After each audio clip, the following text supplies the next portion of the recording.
ಸ್ನೇಹಿತರೆ, ಈಗ ಭಾರತಕ್ಕೆ ಯುದ್ಧದ ಬೆದರಿಕೆ ಹಾಕುತ್ತಿರುವ ದೇಶಗಳ ಪಟ್ಟಿಗೆ ಒಂದು ಹೊಸ ಮತ್ತು ಆಶ್ಚರ್ಯಕರ ಹೆಸರು ಸೇರಿಕೊಂಡಿದೆ. ಆ ಆಶ್ಚರ್ಯಕರ ವಿಷಯವೇನೆಂದರೆ, ಇದು ಯಾವುದೋ ದೂರದ ದೇಶವಲ್ಲ, ನಮಗೆ ನೆರೆಯಲ್ಲಿರುವ ಬಾಂಗ್ಲಾದೇಶ್. ಪ್ರತಿ ವಾರ ಬಾಂಗ್ಲಾದೇಶ್ನಿಂದ ಅಂತಹ ಮಾತುಗಳು ಬರುತ್ತಿವೆ. ಅವು ಭಾರತದ ಗಡಿಗಳನ್ನು ಗೆಲ್ಲುವುದು ತಮಗೆ ತುಂಬಾ ಸುಲಭದ ಕೆಲಸವೆಂಬಂತೆ ಕಾಣುತ್ತಿವೆ. ಒಮ್ಮೆ ಅವರು ಭಾರತದಲ್ಲಿನ ಯಾವುದೋ ಒಂದು ರಾಜ್ಯ ನಮ್ಮದು ಎಂದು ಹೇಳುತ್ತಾರೆ, ಮತ್ತೊಮ್ಮೆ ನಮ್ಮ ಭೂಮಿಯನ್ನು ಹಿಂದಿರುಗಿಸಿ ಎನ್ನುತ್ತಾರೆ. ಆದರೆ ಅಸಲು ಆಶ್ಚರ್ಯಕರ ವಿಷಯವೇನೆಂದರೆ, ಈ ಮಾತುಗಳು ಕೇವಲ ಉಗ್ರಗಾಮಿಗಳಿಂದ ಮಾತ್ರ ಬರುತ್ತಿಲ್ಲ. ಬಾಂಗ್ಲಾದೇಶ್ ಸೇನೆಯಲ್ಲಿನ ದೊಡ್ಡ ಅಧಿಕಾರಿಗಳು ಸಹ ಭಾರತಕ್ಕೆ ಬೆದರಿಕೆಗಳನ್ನು ಹಾಕುತ್ತಿದ್ದಾರೆ. ಅವರು ಭಾರತದ ಭೂಮಿಗಳನ್ನು ವಶಪಡಿಸಿಕೊಳ್ಳುತ್ತೇವೆ ಎಂದು ಕನಸು ಕಾಣುತ್ತಿದ್ದಾರೆ. ಭಾರತದ ರಾಜ್ಯಗಳನ್ನು ಬೇರ್ಪಡಿಸುತ್ತೇವೆ ಎಂದು ಮಾತುಗಳನ್ನು ಬೀರುತ್ತಿದ್ದಾರೆ. ಮತ್ತು ಆಶ್ಚರ್ಯವೇನೆಂದರೆ, ಈ ಮಾತುಗಳು ರಸ್ತೆಯಲ್ಲಿ ಗಲಾಟೆ ಮಾಡುವ ಉಗ್ರಗಾಮಿಗಳದ್ದು ಮಾತ್ರವಲ್ಲ. ಬಾಂಗ್ಲಾದೇಶ್ ಸೇನೆಯಲ್ಲಿನ ಉನ್ನತ ಮಟ್ಟದ ಅಧಿಕಾರಿಗಳು ಸಹ ಬಹಿರಂಗವಾಗಿ ಭಾರತವನ್ನು ಸವಾಲು ಹಾಕುತ್ತಿದ್ದಾರೆ. ಸ್ನೇಹಿತರೆ, ಈ ಬಾರಿ ಬಾಂಗ್ಲಾದೇಶ್ ನಿಜಕ್ಕೂ ಮಿತಿಯನ್ನು ಮೀರಿದೆ. ಡಿಸೆಂಬರ್ 3ನೇ ತಾರೀಖು 2025ನೇ ಸಾಲಿನಲ್ಲಿ ಢಾಕಾ ಪ್ರೆಸ್ ಕ್ಲಬ್ನಲ್ಲಿ ಒಂದು ಸಂಚಲನಾತ್ಮಕ ಮಾತು ಬಂದಿದೆ. ಅದು ಇಡೀ ದಕ್ಷಿಣ ಏಷ್ಯಾದಲ್ಲಿ ಸಂಚಲನವನ್ನು ಸೃಷ್ಟಿಸಿದೆ. ನಿವೃತ್ತ ಬ್ರಿಗೇಡಿಯರ್ ಜನರಲ್ ಅಬ್ದುಲ್ಲಾ ಹಿಲ್ ಅಮನ್ ಅದ್ಮಿ ಎಂಬ ವ್ಯಕ್ತಿ ಬಹಿರಂಗ ವೇದಿಕೆಯಲ್ಲೇ ಹೇಳಿದ್ದು, ಭಾರತ ತುಂಡು ತುಂಡಾಗಿ ಬಿದ್ದರೆ ಮಾತ್ರ ಬಾಂಗ್ಲಾದೇಶ್ನಲ್ಲಿ ಶಾಂತಿ ಬರುತ್ತದೆ ಎಂದು. ಇದು ಯಾವುದೋ ಟೀ ಶಾಪ್ನಲ್ಲಿ ಕುಳಿತು ಕೀಬೋರ್ಡ್ನೊಂದಿಗೆ ಯುದ್ಧ ಮಾಡುವ ವ್ಯಕ್ತಿಯ ಮಾತಲ್ಲ. ಬಾಂಗ್ಲಾದೇಶ್ ಸೇನೆಯಲ್ಲಿ ಬ್ರಿಗೇಡಿಯರ್ ಜನರಲ್ ಮಟ್ಟದಲ್ಲಿರುವ ಮಾಜಿ ಅಧಿಕಾರಿಯ ಮಾತು ಇದು. ಮತ್ತು ಅತ್ಯಂತ ಭಯಾನಕ ವಿಷಯವೇನೆಂದರೆ, ಇದು 1-2 ಮಾತುಗಳು ಮಾತ್ರವಲ್ಲ. ಭಾರತವನ್ನು ಬೆದರಿಸುವುದು ಈಗ ಬಾಂಗ್ಲಾದೇಶ್ಗೆ ಒಂದು ನಿರಂತರ ಕಾರ್ಯತಂತ್ರವಾಗಿ ಮಾರ್ಪಟ್ಟಿದೆ. ಆಶ್ಚರ್ಯವೇನೆಂದರೆ, ಈ ಬೆದರಿಕೆಗಳು ಈಗ ರಸ್ತೆಗಳಿಂದ ಬರುತ್ತಿಲ್ಲ, ಬಾಂಗ್ಲಾದೇಶ್ ಸೇನೆಯಲ್ಲಿನ ದೊಡ್ಡ ಅಧಿಕಾರಿಗಳಿಂದ ಬರುತ್ತಿವೆ. ಆದರೆ ಈಗ ಭಾರತವೂ ಸಹ ಬಾಂಗ್ಲಾದೇಶ್ಗೆ ನಿಜವಾದ ವಾಸ್ತವವನ್ನು ಕನ್ನಡಿಯಲ್ಲಿ ತೋರಿಸಿದೆ. ಸ್ನೇಹಿತರೆ, ಇದು ತುಂಬಾ ದೊಡ್ಡ ಬದಲಾವಣೆ ಮತ್ತು ಬೆಳವಣಿಗೆ. ಈ ವಿಡಿಯೋದಲ್ಲಿ ನಾವು ಅದನ್ನು ಸಂಪೂರ್ಣವಾಗಿ ಅರ್ಥಮಾಡಿಕೊಳ್ಳೋಣ. ಆದರೆ ಅದಕ್ಕೂ ಮುಂಚೆ ಈ ವಿಡಿಯೋಗೆ ಒಂದು ಲೈಕ್ ಹಾಕಿ, ನಮ್ಮ ಚಾನಲ್ನು ಸಬ್ಸ್ಕ್ರೈಬ್ ಮಾಡಿಕೊಳ್ಳಿ. ಹಾಗೆ ಮಾಡುವುದು ನಮ್ಮ ಕೆಲಸವನ್ನು ಪ್ರೋತ್ಸಾಹಿಸುತ್ತದೆ. ಅಸಲು ಈ ಮಾತು ಯಾವುದೋ ಸಾಮಾನ್ಯವಾದದ್ದಲ್ಲ, ಮತ್ತು ಇದು ಒಂದೇ ಒಂದು ಘಟನೆಯೂ ಅಲ್ಲ. ನಾವು ಕೆಲವು ತಿಂಗಳುಗಳ ಹಿಂದಕ್ಕೆ ಹೋದರೆ, ಬಾಂಗ್ಲಾದೇಶ್ ಗಡಿ ರಕ್ಷಣಾ ಪಡೆಯ ಮಾಜಿ ಮುಖ್ಯಸ್ಥ ALM ಫಜಲುರ್ ರೆಹಮಾನ್ ಎಂಬ ವ್ಯಕ್ತಿ ಫೇಸ್ಬುಕ್ನಲ್ಲಿ ಬಹಿರಂಗವಾಗಿ ಬರೆದಿದ್ದು, ಭಾರತ ಮತ್ತು ಪಾಕಿಸ್ತಾನ ಮತ್ತೆ ಯುದ್ಧದಲ್ಲಿ ಬಿದ್ದರೆ ಬಾಂಗ್ಲಾದೇಶ್ ಭಾರತದ ಈಶಾನ್ಯ ಪ್ರದೇಶದಲ್ಲಿನ 7 ರಾಜ್ಯಗಳನ್ನು 7 ಸಿಸ್ಟರ್ಸ್ ಎಂದು ಕರೆಯುತ್ತಾರೆ, ವಶಪಡಿಸಿಕೊಳ್ಳಬೇಕು ಎಂದು. ಅಂದರೆ ದೊಡ್ಡ ಕನಸುಗಳನ್ನು ಕಾಣುವುದು ಈಗ ಬಾಂಗ್ಲಾದೇಶ್ನಲ್ಲಿ ರಾಷ್ಟ್ರೀಯ ನೀತಿಯಾಗಿ ಮಾರ್ಪಟ್ಟಿದೆ. ಮತ್ತು ಈ ಮಾತುಗಳು ಕೇವಲ ಉಗ್ರಗಾಮಿಗಳಿಂದ ಮಾತ್ರವಲ್ಲ, ಬಾಂಗ್ಲಾದೇಶ್ ಸೇನೆಯಲ್ಲಿನ ಉನ್ನತ ಅಧಿಕಾರಿಗಳಿಂದಲೂ ಬರುತ್ತಿವೆ.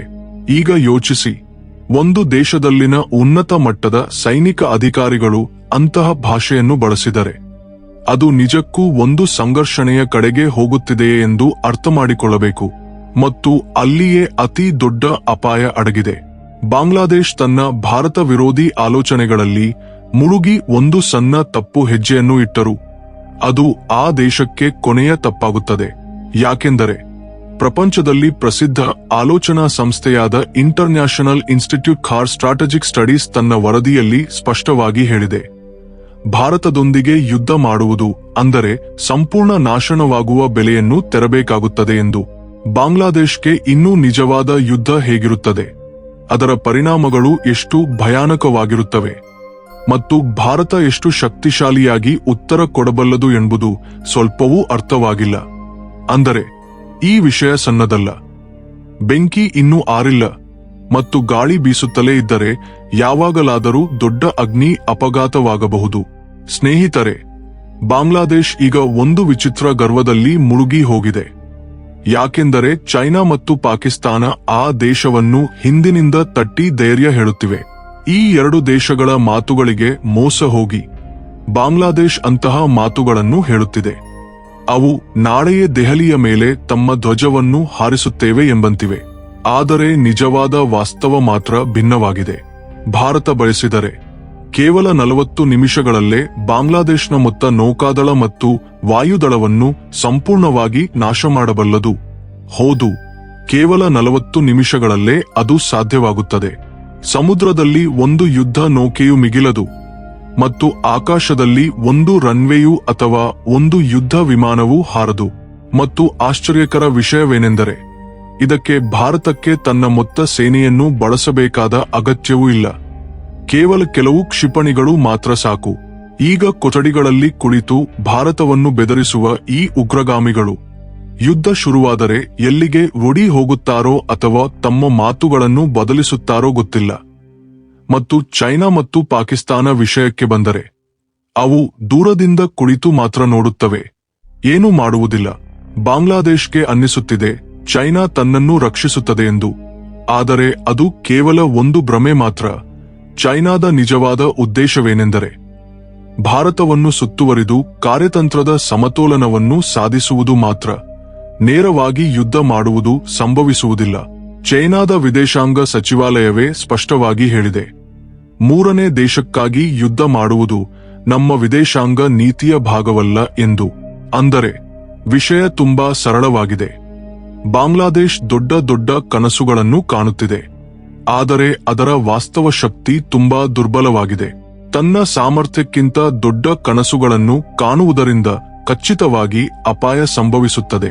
ಬಾಂಗ್ಲಾದೇಶ್ ಈಗ ತನ್ನನ್ನು ತಾನು ತುಂಬಾ ಶಕ್ತಿಶಾಲಿ ದೇಶವೆಂದು ಭಾವಿಸುತ್ತಿದೆ, ಯಾಕೆಂದರೆ ಚೈನಾದಿಂದ ಕೆಲವು ಆಯುಧಗಳನ್ನು ಖರೀದಿಸಿದೆ. ಪರಿಸ್ಥಿತಿ ಕೆಟ್ಟರೆ ಚೈನಾ ಹಿಂದಿನಿಂದ ಆಯುಧಗಳು ಮತ್ತು ಗೋಲಾ ಬಾರುದನ್ನು ಸರಬರಾಜು ಮಾಡಿ ತನ್ನನ್ನು ರಕ್ಷಿಸುತ್ತದೆ ಎಂದು ಬಾಂಗ್ಲಾದೇಶ್ ಭಾವಿಸುತ್ತಿದೆ. ಆದರೆ ನಿಜವಾದ ವಾಸ್ತವವೇನೆಂದರೆ ಅದು ಯುದ್ಧದ ಫಲಿತಾಂಶವನ್ನು ಸ್ವಲ್ಪವೂ ಬದಲಿಸುವುದಿಲ್ಲ. ಭಾರತಕ್ಕೆ ಬಾಂಗ್ಲಾದೇಶ್ನು ತಡೆಯಲು ಮೊತ್ತ ಸೇನೆಯನ್ನು ಬಳಸಬೇಕಾದ ಅಗತ್ಯವಿಲ್ಲ. ಕೇವಲ ಕೆಲವು ಆಯ್ದ ಕ್ಷಿಪಣಿಗಳು ಮಾತ್ರ ಸಾಕು. 40 ನಿಮಿಷಗಳಿಗಿಂತ ಕಡಿಮೆ ಸಮಯದಲ್ಲೇ ಬಾಂಗ್ಲಾದೇಶ್ನ ವಾಯುದಳ ಮತ್ತು ನೌಕಾದಳವನ್ನು ಚರಿತ್ರದ ಭಾಗವಾಗಿ ಮಾಡಬಹುದು. ಬಾಂಗ್ಲಾದೇಶ್ ಭೂಸೇನೆ ವಿಷಯಕ್ಕೆ ಬಂದರೆ ಅದು ಭಾರತದ ಮುಂದೆ 3 ದಿನಗಳು ಕೂಡ ನಿಲ್ಲಬಲ್ಲದೆ ಎಂಬುದು ಸಂದೇಹವೇ. ಆಶ್ಚರ್ಯಕರ ವಿಷಯವೇನೆಂದರೆ ಈಗ ಗಾಳಿಯಲ್ಲಿ ತೇಲುತ್ತಾ ಭಾರತವನ್ನು ಬೆದರಿಸುವ ಈ ದೇಶ ಒಮ್ಮೆ ಯುದ್ಧ ಶುರುವಾದರೆ ತನ್ನ ಆಯುಧಗಳು ಮಿಗಿಲವು, ಸೇನೆ ಮಿಗಿಲದು ಮತ್ತು ಕನಸುಗಳು ಮಿಗಿಲವೆಂದು ಅರ್ಥಮಾಡಿಕೊಳ್ಳಬೇಕು. ಅನೇಕ ಅಂತಾರಾಷ್ಟ್ರೀಯ ಆಲೋಚನಾ ಸಂಸ್ಥೆಗಳು ಈಗಾಗಲೇ ಎಚ್ಚರಿಕೆಗಳನ್ನು ನೀಡಿವೆ.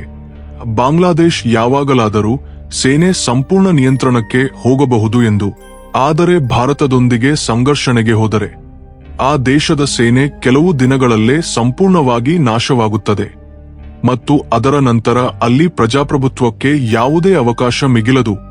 ಆ ದೇಶ ಶಾಶ್ವತವಾಗಿ ಸೈನಿಕ ಆಡಳಿತದಲ್ಲಿ ಸಿಕ್ಕಿ ಪ್ರಪಂಚದ ನಕ್ಷೆಯಲ್ಲಿ ಒಂದು ಹೊಸ ಸಂಕಷ್ಟ ದೇಶವಾಗಿ ಮಿಗಿಲುತ್ತದೆ. ಅಂದರೆ ಗಾಳಿಯಲ್ಲಿ ಬೆದರಿಕೆಗಳನ್ನು ಹಾಕುವುದು ತುಂಬಾ ಸುಲಭ, ಆದರೆ ಯುದ್ಧ ಭೂಮಿಯಲ್ಲಿ ನಿಲ್ಲುವುದು ಬೆಲೆ ತುಂಬಾ ಭಾರಿಯಾಗಿರುತ್ತದೆ ಮತ್ತು ಬಾಂಗ್ಲಾದೇಶ್ ಬಹುಶಃ ಮೊದಲ ಹೊಡೆತವನ್ನು ತಡೆಯಲಾರದು. ಈಗ ಭಾವೋದ್ವೇಗಗಳನ್ನು ಬದಿಗಿಟ್ಟು ಅಂಕಿ ಅಂಶಗಳು ಮತ್ತು ಸೈನಿಕ ಶಕ್ತಿಯ ನಿಜವಾದ ವಾಸ್ತವದ ಬಗ್ಗೆ ಮಾತನಾಡೋಣ. ಬಾಂಗ್ಲಾದೇಶ್ ಸೇನೆ ಭಾರತದ ಶಕ್ತಿಗೆ 1% ಸಮಾನವಲ್ಲ. ಇದು ಕೇಳಲು ಕಷ್ಟವಾಗಿ ಅನಿಸಬಹುದು, ಆದರೆ ಇದು ಸಂಪೂರ್ಣ ಸತ್ಯ. ಭಾರತದ ರಕ್ಷಣಾ ಬಜೆಟ್ ಬಾಂಗ್ಲಾದೇಶ್ಗಿಂತ 11 ಪಟ್ಟು ಹೆಚ್ಚು. ನಮ್ಮಲ್ಲಿ ಬಾಂಗ್ಲಾದೇಶ್ಗಿಂತ 9 ಪಟ್ಟು ಹೆಚ್ಚು ಸೈನಿಕರು ಇದ್ದಾರೆ ಮತ್ತು 10 ಪಟ್ಟು ಹೆಚ್ಚು ಯುದ್ಧ ವಿಮಾನಗಳಿವೆ. ಭಾರತ ತನ್ನ ನಿಜವಾದ ಶಕ್ತಿಯನ್ನು ತೋರಿಸಿದರೆ 40 ನಿಮಿಷಗಳಿಗಿಂತ ಕಡಿಮೆ ಸಮಯದಲ್ಲೇ ಬಾಂಗ್ಲಾದೇಶ್ನ ಮೊತ್ತ ಸೈನಿಕ ಸಾಮರ್ಥ್ಯವನ್ನು ಚೂರು ಚೂರಾಗಿ ಮಾಡಬಹುದು. ಬಾಂಗ್ಲಾದೇಶ್ಗೆ ಅನ್ನಿಸುತ್ತಿದೆ ಚೈನಾ ಮತ್ತು ಪಾಕಿಸ್ತಾನ ತನ್ನನ್ನು ರಕ್ಷಿಸುತ್ತವೆ ಎಂದು. ಆದರೆ ಅದು ಆ ದೇಶಕ್ಕೆ ಅತಿ ದೊಡ್ಡ ಭ್ರಮೆ. ಚೈನಾದ ವಿದೇಶಾಂಗ ಸಚಿವಾಲಯ ಸ್ಪಷ್ಟವಾಗಿ ಹೇಳಿದೆ, ಮೂರನೇ ದೇಶಕ್ಕಾಗಿ ನೇರವಾಗಿ ಯುದ್ಧ ಮಾಡುವುದಿಲ್ಲ ಎಂದು. ಮತ್ತು ಪಾಕಿಸ್ತಾನವಂತೂ ತನ್ನ ಸ್ವಂತ ಉಳಿವಿಗಾಗಿಯೇ ಹೋರಾಡುತ್ತಿದೆ. ಈಗ 40 ನಿಮಿಷಗಳಲ್ಲಿ ಇದು ಹೇಗೆ ಸಾಧ್ಯವಾಗುತ್ತದೆ ಎಂಬುದನ್ನು ನೋಡೋಣ. ಭಾರತದ ಆಕಾಶ S-4 100 ಏರ್ ಡಿಫೆನ್ಸ್ ಸಿಸ್ಟಂನೊಂದಿಗೆ ಸುರಕ್ಷಿತವಾಗಿದೆ. ಈ ಸಿಸ್ಟಂನ ಪ್ರತಿಕ್ರಿಯೆ ಸಮಯ ಕೇವಲ 9 ರಿಂದ 10 ಸೆಕೆಂಡುಗಳು ಮಾತ್ರ. ಸ್ಟ್ಯಾಂಡ್ ಬೈ ಸ್ಥಿತಿಯಿಂದ ದಾಳಿ ಮಾಡಲು ಕೇವಲ 5 ನಿಮಿಷಗಳು ಮಾತ್ರ ಬೇಕು. ಬಾಂಗ್ಲಾದೇಶನ ಯಾವ ವಿಮಾನವಾದರೂ ಭಾರತದ ಗಡಿಯನ್ನು ದಾಟಲು ಯತ್ನಿಸಿದರೆ ಅದು ಬೂದಿಯಾಗುತ್ತದೆ. ಎರಡನೇ ಆಯುಧ ಬ್ರಹ್ಮೋಸ್ ಕ್ರೂಸ್ ಕ್ಷಿಪಣಿ. ಇದರ ರೇಂಜ್ 400 ಕಿಲೋಮೀಟರ್ಗಳಿಗಿಂತ ಹೆಚ್ಚು ಮತ್ತು ಅದರ ವೇಗ ಧ್ವನಿಗಿಂತ 3 ಪಟ್ಟು ಹೆಚ್ಚು. ಇದು ಗುರಿಯನ್ನು ತಲುಪಲು 5 ರಿಂದ 8 ನಿಮಿಷಗಳು ಬೇಡ. ಅಂದರೆ ಶತ್ರು ಯೋಚಿಸುವ ಮುಂಚೆಯೇ ಅದು ಮುಗಿಯುತ್ತದೆ. ಆಕಾಶದಲ್ಲಿ ಭಾರತದ ಬಳಿ 2200ಕ್ಕಿಂತ ಹೆಚ್ಚು ವಿಮಾನಗಳಿವೆ. ಆದರೆ ಬಾಂಗ್ಲಾದೇಶ್ ಬಳಿ ಕೇವಲ 216 ವಿಮಾನಗಳು ಮಾತ್ರ ಇವೆ. ಭೂಮಿಯ ಮೇಲೆ ಭಾರತದ ಬಳಿ 4600ಕ್ಕಿಂತ ಹೆಚ್ಚು ಟ್ಯಾಂಕ್ಗಳಿವೆ. ಅವುಗಳಲ್ಲಿ T-90 ಭೀಷ್ಮದಂತಹ ಅತ್ಯಾಧುನಿಕ ಟ್ಯಾಂಕ್ಗಳು ಇವೆ. ಆದರೆ ಬಾಂಗ್ಲಾದೇಶ್ ಇನ್ನೂ ಚೈನಾದ ಹಳೆಯ ಟೈಪ್ 99 ಮತ್ತು ಟೈಪ್ 69 ಟ್ಯಾಂಕ್ಗಳೊಂದಿಗೆ ಸರಿಪಡಿಸಿಕೊಳ್ಳುತ್ತಿದೆ ಮತ್ತು ಅವುಗಳ ಮೊತ್ತ ಸಂಖ್ಯೆ 320 ಮಾತ್ರ. ಸಮುದ್ರದಲ್ಲಿ ಭಾರತದ ನೌಕಾದಳ ಒಂದು ಬ್ಲೂ ವಾಟರ್ ನೌಕಾದಳ, ಅಂದರೆ ಅದು ಪ್ರಪಂಚವ್ಯಾಪಿ ಕೆಲಸ ಮಾಡಬಲ್ಲದು ಮತ್ತು ಅದರ ಮುಂದೆ ಬಾಂಗ್ಲಾದೇಶ್ನ 2 ಹಳೆಯ ಚೈನಾ ಮಿಂಗ್ ಕ್ಲಾಸ್ ಜಲಾಂತರ್ಗಾಮಿಗಳು ಮತ್ತು ಕೆಲವು ಟ್ರಿಗೇಟ್ ನೌಕೆಗಳು ಏನೂ ಅಲ್ಲ. కాబట్టి ಯೂನುಸ್ ಸರ್ಕಾರಕ್ಕೆ ಇದನ್ನು ಅರ್ಥಮಾಡಿಕೊಳ್ಳಬೇಕಾದ ಸಮಯ ಬಂದಿದೆ. ಗಾಳಿಯಲ್ಲಿ ಮಾತುಗಳನ್ನು ಹೇಳಿ ಯುದ್ಧಗಳನ್ನು ಗೆಲ್ಲುವುದು ಸಂಭವಿಸುವುದಿಲ್ಲ. ಬಾಂಗ್ಲಾದೇಶ್ ಭಾರತವನ್ನು ಬೆದರಿಸುವುದನ್ನು ಬಿಟ್ಟು ತನ್ನ ಸ್ವಂತ ದೇಶವನ್ನು ಸರಿಪಡಿಸಿಕೊಳ್ಳುವುದು ಒಳ್ಳೆಯದು. ಯಾಕೆಂದರೆ ಅಲ್ಲಿ ಉಗ್ರವಾದ, ಅಲ್ಪಸಂಖ್ಯಾತರ ಮೇಲಿನ ದಾಳಿಗಳು ಮತ್ತು ರಾಜಕೀಯ ಅಸ್ಥಿರತೆ ದೇಶವನ್ನು ಒಳಗಿನಿಂದ ದುರ್ಬಲಗೊಳಿಸುತ್ತಿವೆ. ಭಾರತದೊಂದಿಗೆ ಶಾಂತಿಯಾಗಿ ಇರುವುದರಿಂದಲೇ ಬಾಂಗ್ಲಾದೇಶ್ಗೆ ಒಳ್ಳೆಯದು ಸಂಭವಿಸುತ್ತದೆ. ಇಲ್ಲದಿದ್ದರೆ ಫಲಿತಾಂಶ 40 ನಿಮಿಷಗಳಲ್ಲಿ ಮುಗಿಯುತ್ತದೆ. ಸ್ನೇಹಿತರೆ, ಈಗ ಚಿತ್ರ ತುಂಬಾ ಸ್ಪಷ್ಟವಾಗಿ ಕಾಣುತ್ತಿದೆ. ಮಾತುಗಳನ್ನು ಹೇಳುವುದು ಸುಲಭ, ಗಾಳಿಯಲ್ಲಿ ಬಾಣಗಳನ್ನು ಹಾರಿಸುವುದು ಸುಲಭ, ಆದರೆ ವಾಸ್ತವ ಎಂದಿಗೂ ಸುಳ್ಳು ಹೇಳುವುದಿಲ್ಲ. ಬಾಂಗ್ಲಾದೇಶ್ ಎಷ್ಟು ಗಲಾಟೆ ಮಾಡಿದರು, ನಿಜವಾದ ವಾಸ್ತವ ಒಂದೇ: ಯುದ್ಧವನ್ನು ಉನ್ಮಾದದಿಂದ ಗೆಲ್ಲುವುದಲ್ಲ, ಸೋಷಿಯಲ್ ಮೀಡಿಯಾದಲ್ಲಿ ಪೋಸ್ಟ್ಗಳನ್ನು ಮಾಡಿ ಗೆಲ್ಲುವುದಲ್ಲ. ಅದು ಶಕ್ತಿ, ಕಾರ್ಯತಂತ್ರ ಮತ್ತು ಸಿದ್ಧತೆಯೊಂದಿಗೆ ಮಾತ್ರ ಗೆಲ್ಲುತ್ತದೆ. ಮತ್ತು ಈ 3 ಅಂಶಗಳಲ್ಲೂ ಭಾರತ ತುಂಬಾ ಮುಂದಿದೆ. ಪ್ರಪಂಚ ಬದಲಾಗಿದೆ, ಆದರೆ ಯುದ್ಧದ ಫಲಿತಾಂಶ ಇನ್ನೂ ಅದೇ. ದೇಶ ಉಳಿಯುತ್ತದೆಯೇ ಅಥವಾ ದೇಶವನ್ನು ಉಳಿಸಿಕೊಳ್ಳುವ ಭ್ರಮೆ ಮಾತ್ರ ಮಿಗಿಲುತ್ತದೆಯೇ? ಬಾಂಗ್ಲಾದೇಶ್ಗೆ ಇದನ್ನು ಅರ್ಥ ಮಾಡಿಕೊಳ್ಳಬೇಕು. ನೆರೆ ದೇಶಗಳು ಬದಲಾಗಬಹುದು, ಆದರೆ ಭೂಗೋಳ ಬದಲಾಗುವುದಿಲ್ಲ. ಭಾರತವನ್ನು ಸವಾಲು ಹಾಕುವುದು ಕೇವಲ ಒಂದು ತಪ್ಪು ಮಾತ್ರವಲ್ಲ, ಅದು ಚರಿತ್ರೆಯಲ್ಲಿ 2ನೇ ಅವಕಾಶ ನೀಡದ ದೊಡ್ಡ ದೋಷ. ಭಾರತ ಎಂದಿಗೂ ಶಾಂತಿಯನ್ನು ಪ್ರೋತ್ಸಾಹಿಸಿದೆ, ಆದರೆ ಚರಿತ್ರೆ ಸಾಕ್ಷಿಯಾಗಿದೆ. ಭಾರತದ ಸಹನಶೀಲತೆ ಮಿತಿಯನ್ನು ಮೀರಿದರೆ ಅದರ ಉತ್ತರ ಕೇವಲ ಮಾತುಗಳೊಂದಿಗೆ ಮಾತ್ರವಲ್ಲದೆ ಪ್ರಪಂಚ ಮರೆಯಲಾರದ ನಿರ್ಣಯಗಳೊಂದಿಗೆ ಇರುತ್ತದೆ. ಈಗ ಚೆಂಡು ಬಾಂಗ್ಲಾದೇಶ್ ಕಡೆಗಿದೆ. ದೊಡ್ಡ ಕನಸುಗಳನ್ನು ಕಾಣಬೇಕೆ ಅಥವಾ ಬದುಕಬೇಕೆ?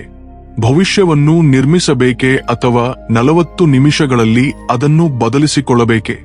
ಸ್ನೇಹಿತರೆ, ಈಗ ನಿಮ್ಗೆ ಒಂದು ಪ್ರಶ್ನೆ: ಭಾರತ ಈ ಮಾತುಗಳನ್ನು ಗಮನಿಸದೆ ಬಿಟ್ಟುಬಿಡಬೇಕೆ ಅಥವಾ ಈಗ ಕಠಿಣವಾಗಿ ಮತ್ತು ಸ್ಪಷ್ಟವಾಗಿ ಉತ್ತರ ಕೊಡಬೇಕೆ? ಕಾಮೆಂಟ್ ಸೆಕ್ಷನ್ನಲ್ಲಿ ನಿಮ್ಮ ಅಭಿಪ್ರಾಯವನ್ನು ತಪ್ಪದೆ ಬರೆಯಿರಿ. ಯಾಕೆಂದರೆ ಸತ್ಯ ಅಂಕಿ ಅಂಶಗಳಲ್ಲಿಯೇ ಅಲ್ಲ, ಯೋಚಿಸುವ ಮನಸ್ಸುಗಳಲ್ಲೂ ಅಡಗಿದೆ. ಸೋ ಸ್ನೇಹಿತರೆ, ಈ ವಿಡಿಯೋ ನಿಮ್ಗೆ ಹೇಗನಿಸಿತು? ವಿಡಿಯೋ ಇಷ್ಟವಾದರೆ ಲೈಕ್ ಮಾಡಿ ಮತ್ತು ಇಂತಹ ಮತ್ತಷ್ಟು ಇಂಟ್ರೆಸ್ಟಿಂಗ್ ಅಂಡ್ ಇನ್ಫಾರ್ಮೇಷನ್ ವಿಡಿಯೋಗಳಿಗಾಗಿ ನಮ್ಮ ಚಾನಲ್ ಅನ್ನು ಈಗಲೇ ಸಬ್ಸ್ಕ್ರೈಬ್ ಮಾಡಿಕೊಂಡು ಪಕ್ಕದಲ್ಲಿರುವ ಗಂಟೆ ಸಿಂಬಲ್ ಅನ್ನು ಆಕ್ಟಿವೇಟ್ ಮಾಡಿಕೊಳ್ಳಿ. ಅದರಿಂದ ನಮ್ಮ ವಿಡಿಯೋಗಳು ಎಲ್ಲವನ್ನೂ ಮಿಸ್ ಮಾಡದೆ ನೀವೇ ಮೊದಲು ನೋಡಬಹುದು.